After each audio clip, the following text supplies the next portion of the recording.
Hey, welcome to the podcast. I'm Joel here with Dad. And I'm Rick. What do you want to talk about today, Joel?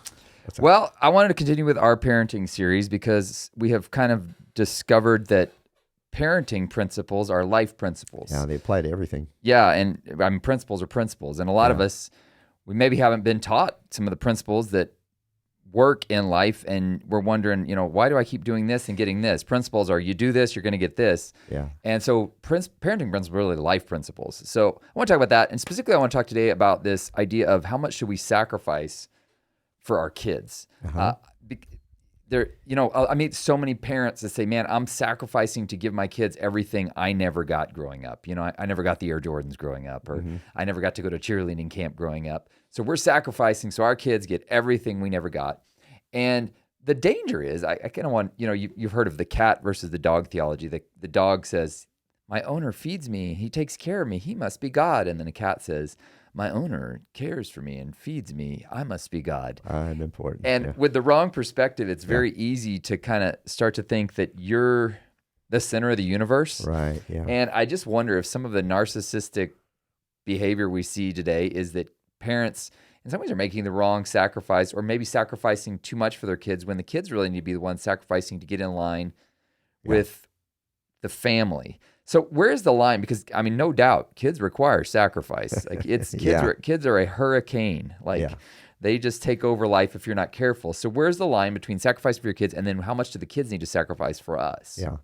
Well, as with many things in parenting, asking how much or how old or at what age or anything like that, that's the wrong question. Realizing that our kids are like living, growing beings. And so asking how much is kind of like asking how much water should I give this plant? And of course, that all depends on the plant. It depends on what kind of climate's it in, what kind of plant it is, what's the soil like, what's the temperature like. You have to know the plant, and you have to know the environment and adjust accordingly. And same thing with our kids. Proverbs talks about knowing the condition of our flock, being aware of their situation, and adjusting accordingly, because kids have different personalities. And one, you might be able to really sacrifice a lot and provide for them, and it's okay. But with another, all of a sudden, everything becomes about me. Just some temperaments are more self-focused anyway. Right. And kids by nature are self-focused as well. So that's a good point. Every kid has a unique personality, which kind of comes back to what we've been talking about throughout this whole series. You got to know what your kid, and really it depends on paying attention to what your kid is like. Yeah. And it's like paying attention to a plant. Put too much water in this one, it'll wash out. Put too much in another one, it'll it needs a lot. Yeah. And then you've got that, and then you've also got the issue of you just need to listen to the Holy Spirit. Like He's going to guide you in each situation what you need to do. And that's where we talk about paying attention to your kid, and it doesn't take tremendous insight. I mean, you're with them enough that if you'll just think about the fact of adjusting, not deciding what you would have liked or what you think would have been good for them, but paying attention to them, and you're going to know. I don't want it to sound like this is such a rocket science type of thing that, I got to be paying attention and having these great Zen insights into my kid. It's not. You're going to kind of know when they're getting a little self-focused and they're getting a little selfish, and that's when you adjust and you work around those things. So how do you know? Let's talk about something. I think one of the things the world has confused is what is the right. If your values are out of order, everything's out of order. Mm-hmm. So what is the right value system for what needs to be prioritized in a family?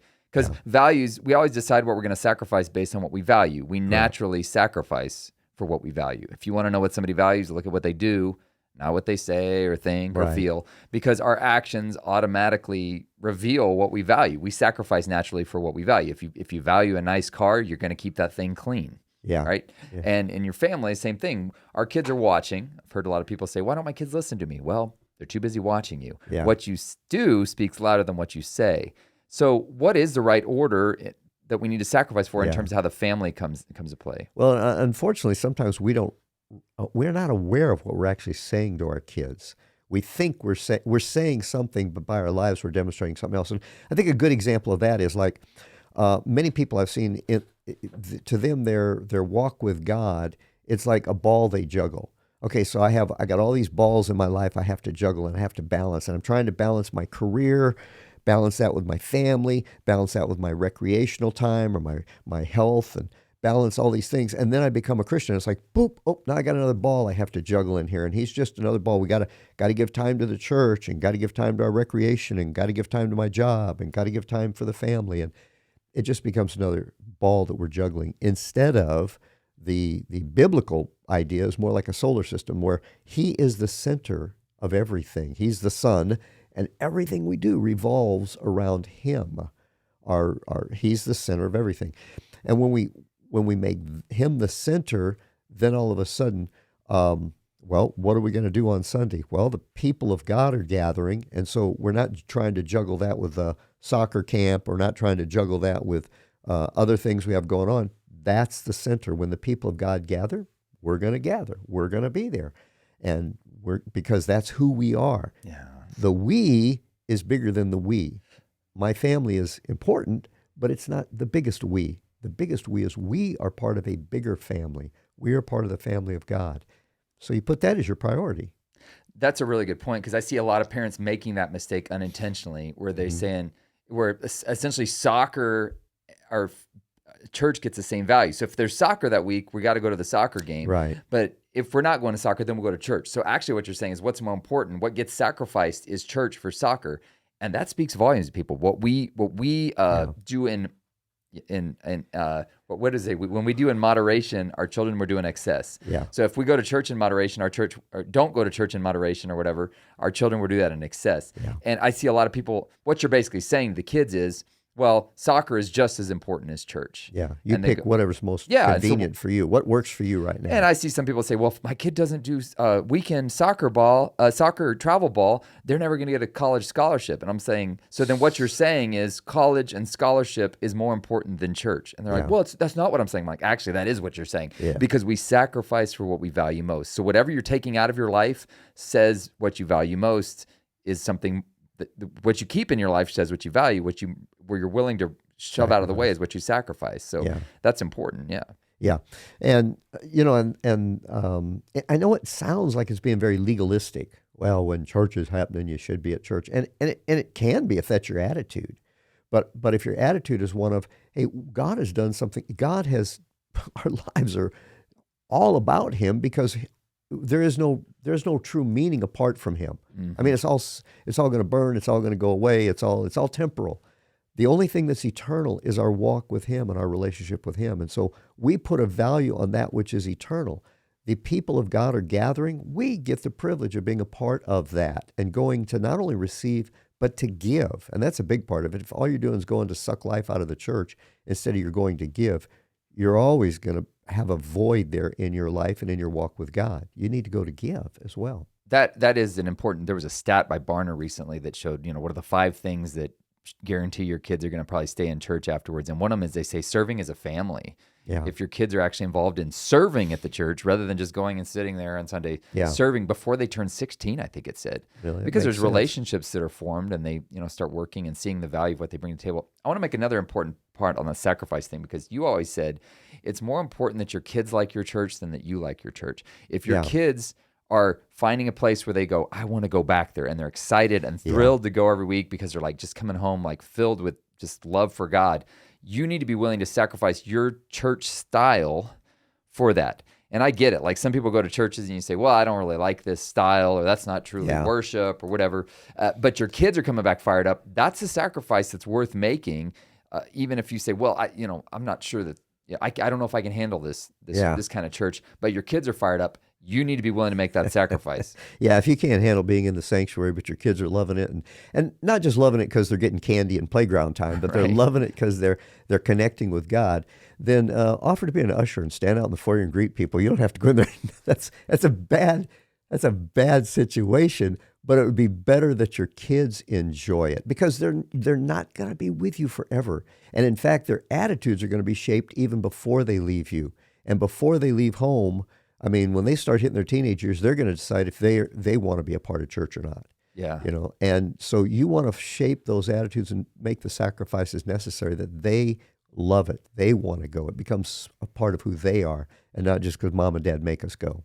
Well, and that's one of the things too. I think it's important to recognize what is your preference and what is a non-negotiable. Because I mean, a lot of people are like, I'm going to use an extreme example, like, well, we need to go to a King James only version church. I mean, King James was good enough for Jesus; it's good enough for us, right? Yeah. I'm using an extreme example. Very extreme. I don't know a lot of people that way anymore, but there are some. There are And some. you say, well, that's a non-negotiable. Is it really non-negotiable? Because that's kind of a preference. If your kid is going to a church where they're maybe using the New Living version, or God forbid, the Message, but your kids are getting something from it, they're understanding the principles through it. Maybe that's something you need to be sacrificing, and you're like, well, I'm not going to go to a church that compromises. Is it really a compromise, or do you need to sacrifice your own preferences for the sake of your children? Boy, the problem is a lot of times we think our preference is biblical. Yeah. We think it's and that takes a lot. Religion is like barnacles. It just naturally clings to a ship and slows it down and misdirects it and stuff. And religiosity is kind of that way. Everything that I prefer, I tend to think it's really critical. I remember I started pastoring a church one time, and they had a particular worship style, and I it was okay, but I just had to ask them one time to just sort of rattle their cages a little bit. So this is the kind of worship that really pleases God. Oh yeah, this is what the Holy Spirit is singing to the church. And I said, so like if a bunch of group people meet under a tree in China and aren't singing these songs, God's not really okay with that? Well, that's so this is a preference you have. Yeah. It really isn't biblical, but they really thought it was, And so there's a lot of preferences. Real quick story, maybe it's not that quick, but when you were part of a worship band at a church in San Antonio there, I remember we stopped off to hear you one time, and at the end of it, it was a real kicking concert, and there was the lights and everything, and people jumping up and down, and the room was darkened and all that. I thought, wow, that was great. It was really loved it. Good music, great job. Afterwards, you said, "So, what'd you think, Dad?" I said, "Oh, it was great. It wasn't worship though, but it was great." You said, "What'd you think of the worship?" I said, "Oh, it was great. It was a great concert, but it wasn't worship." He said, "Well, yeah, it was." I go, "Well, no, Joel, it wasn't." "Well, yeah, it was." And I thought, well, I'll just leave him in his ignorance, so I didn't say anymore. But we went back again a few weeks later, and I thought, let me just pay attention to this. And so instead of watching what was going on the platform and the band and everything, I started watching the people. As young adults, we're connecting with God. And all of a sudden I realized, wow, this is worship, because that was the non-negotiable. Are they connecting with God? And they were. And so I realized, my goodness, I need, it really opened me up to say, I need to shake some barnacles off me here and realize that God is doing the same thing, but in different ways in this next generation. It's interesting. The sacrifice thing is so challenging. In fact, the first relational conflict you see in the Bible is between Cain and Abel, and it all has to do with a sacrifice. Yeah. What's interesting is Cain, he brings this sacrifice, and God doesn't accept it. He accepts his brother's sacrifice, but Cain gets mad. God says to Cain, "Why are you angry? Why is your face fallen? If you do well, it'll go right with you. If you don't, sin is crouching at your door." That word, it's sin. Kata, hamartia in Greek, means it's like an archery term. It's just you aimed at the wrong thing, buddy.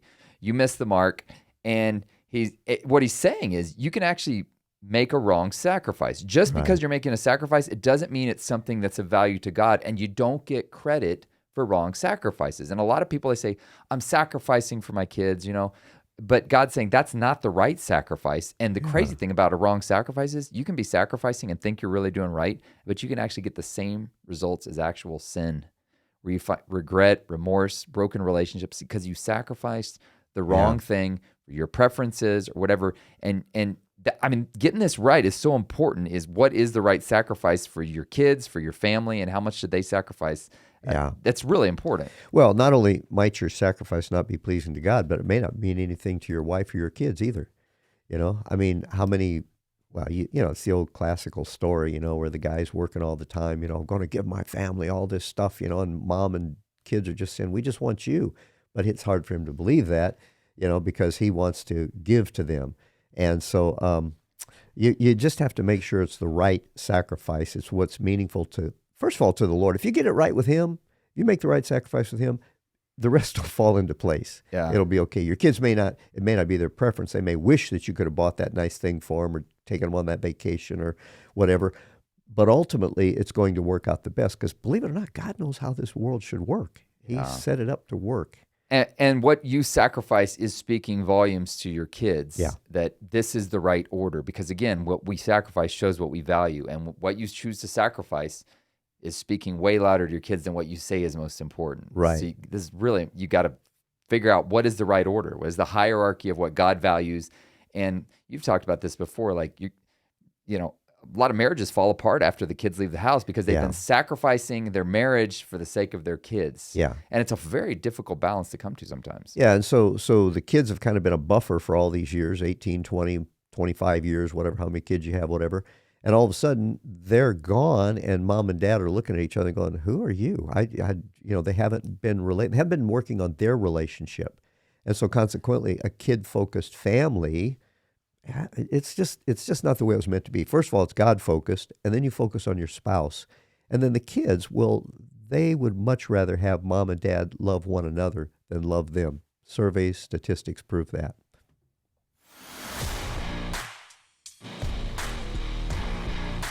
Thanks for listening. Please consider sharing this with your friends on the platform of your choice. For more from Joel Malm, visit joelmalm.com.